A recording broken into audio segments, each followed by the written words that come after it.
ای قرار بود با 4 صبح بیدار شدم به جای برسم الان نصف ایران مال من بود. مرتضی زنونه هنوز پلاستیک هم گیرش نومده. آقا داری نون لواش؟ سر ننم درد گرفت باو یواش. حاجی تو تنور برات بلندش کنم؟ چه در صحبت کردنه؟ کاکا میخوام نازوی بشه. نونو انگار تیوب.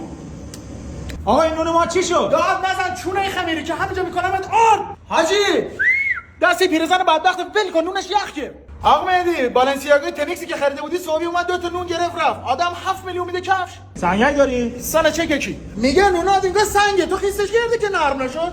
چه خبره چرا همدیگه رو میمالین؟ نون نداری مثلا؟ نون نداره که نداره چیکار سخت داری؟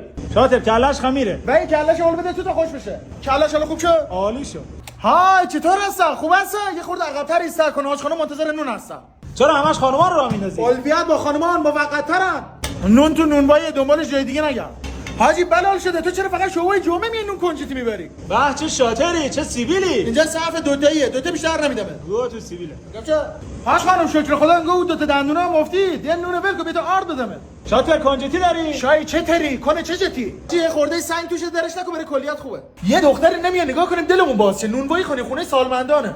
یه سریال توی کورو هم که برام پخته نمیشن. و این مال مشتری بذار بیشتر توش باشه تا خوش بشه. الو نون یه جای دیگه گرفتی زنگ زدی میگی کو آشی خلا حاجی نونت با پلاستیک چه 11 تومن. نمیشه پلاستیکش کمتر حساب کنی؟ چرا این رایگانه اینا دونه 1000 تومن سودش تو هم پلاستیکه.